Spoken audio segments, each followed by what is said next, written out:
Well then guys, I think the most overpowered vehicle that I've played, and definitely one of the most fun vehicles that I've played in a while, has come into World of Tanks console, and of course we are talking about the Weasel Toe. And no, I'm not on about your foot, but the key thing about the Weasel is that this thing has a ridiculous gun. 1000 pen, 1430 damage on Cold War, of course. We've set this thing up, we've played a few games with it. I've earned myself like 5 million in like 10 games, which is unbelievable as well. But let's get into what the vehicle's all about in the game. Of course, you can pause the video here, have a look at what I've set it up with, and yeah, let's get into it. Now then, game number 1 is quite possibly one of the quickest games that I've had in Cold War, but also one of the games that I've somehow managed to get a ton of credits and also a ton of damage, because the Weasel Toe's perfectly balanced and in no way, shape or form really annoying for everyone in the game. No, why would Wargaming make another Centurion AVRE but for Cold War? Oh wait, they did. And of course, this vehicle is a tank destroyer in name only. It is essentially a super fast light vehicle that can spot for your team, as well as also get a ton of damage. And the fact that this can go like 90 kilometers an hour and it's tiny, it is genuinely like the ELC of Cold War, except this thing can do 1400 damage instead of the 200 damage that you deal with the ELC on World War II. But I love this thing because it really makes it fun. Like, I have not had so much fun driving around in a vehicle in a long time. Now, whether or not that's necessarily great for the game, because of the fact that this is not particularly very fun for the enemy team, it essentially is a bit of a half healther, and you can see there up against the T-72BU, he loses almost half of his hit points in just one shell, and I mean, didn't really do all too much wrong, but yeah, very nice to see indeed. We then go for a shot on, of course, the back of a T-72B, who we pen for 1400 as well. So I'm not entirely sure that having done 2 shots of damage I should be on 2900, but I am, and we find ourselves a Macabre Mark III, who, oh wait, did I just do 3,400 damage? And in 3 shells I've managed to do 6,266 damage, because apparently having a missiles on a tank that is the size of a pea is perfectly fine. But you can see here, you know, at the beginning of the game, within like 2.5 minutes, we picked up 6,000 damage. And of course, now just getting the backside of all of the vehicles like this, the Leopard 2A4, we've got a T-72 and things like that. And you can essentially just come up from behind and be a bit of a pain in the backside against all of those types of vehicles. And it is, to all intents and purposes, just annoying for the enemy team. I mean, there's not a whole lot they can do. I mean, if they YOLO me, they're going to expose themselves to the entire team.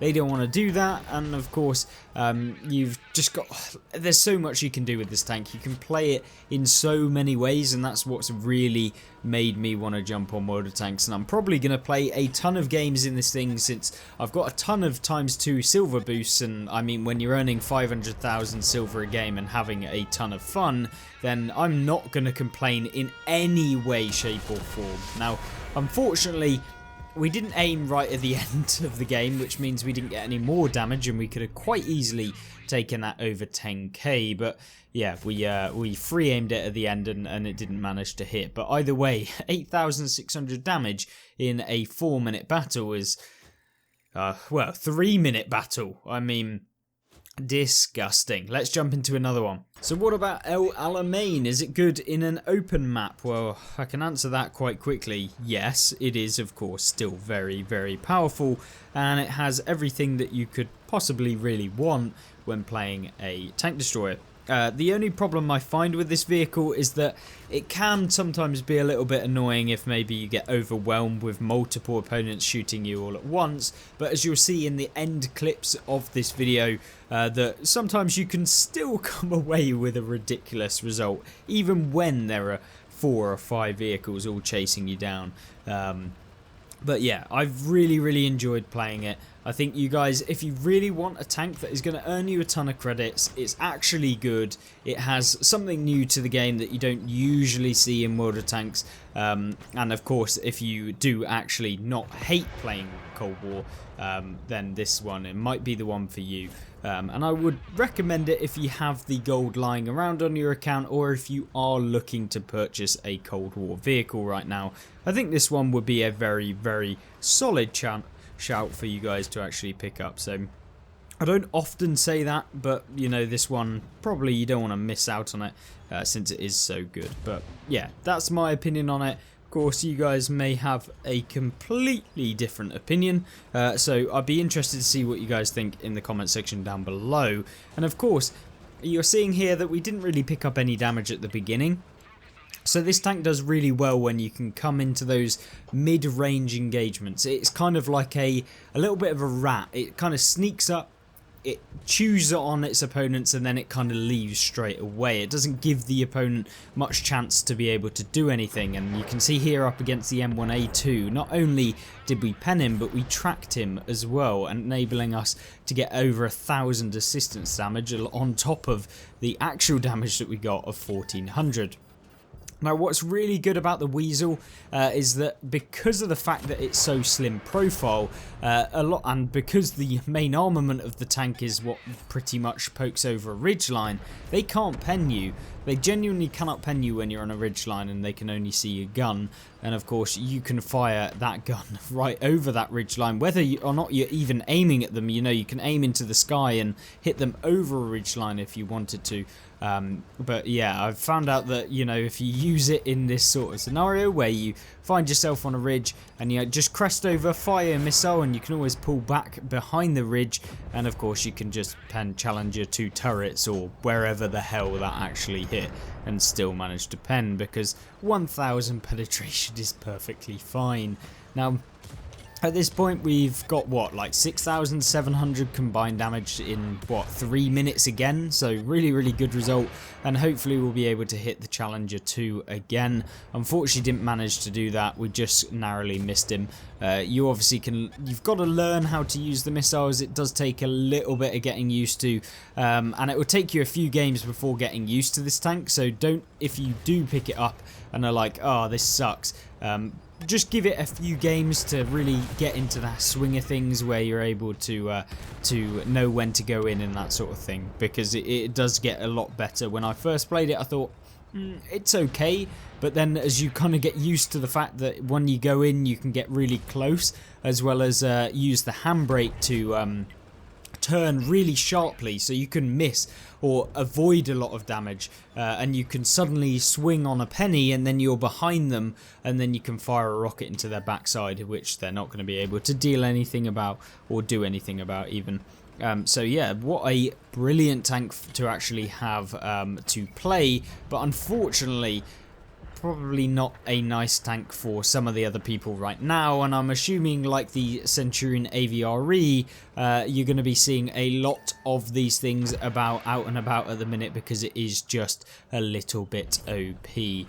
And yeah, I certainly would agree in that it is very, very strong in the game, and that you should keep an eye out for this thing when you're playing in the game. And of course, if you are playing any lightly / mediumly armored vehicles, then beware, because this thing will rip you a new one.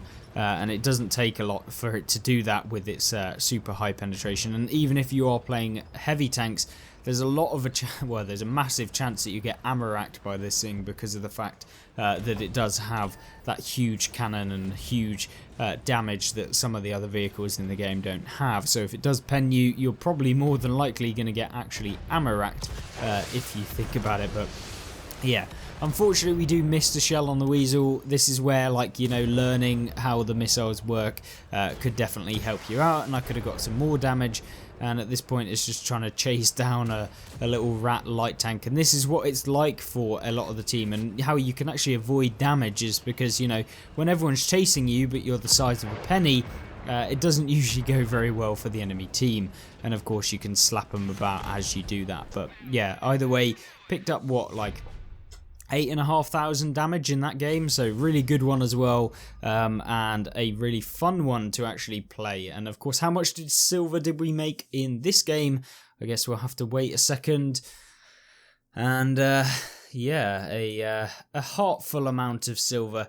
Yeah, just pretty disgusting. Nearly 500,000 in just that one battle, and this is really consistent. It happens all the time, and you can pick up so much damage as well, which boosts up that silver amount. And of course, you can have a look at the clips on screen right now where we come up against multiple opponents and somehow are just duking it out using the handbrake. And yeah, I mean, disgusting. But I'm very interested to see whether or not you think that this is an overpowered tank, whether you think it's fairly balanced. Do you think it's a fun one and should be in the game? I personally think it's a fun one. I don't see it being like outrageously overpowered, because the amount of times where you get just pumped by this thing when you're playing like when a heavy tank rams into you and actually is good at aiming, then this thing is just annoying because you have such a long reload, and they obviously have a much better kind of accuracy and aim time to be able to reliably hit you, so that's where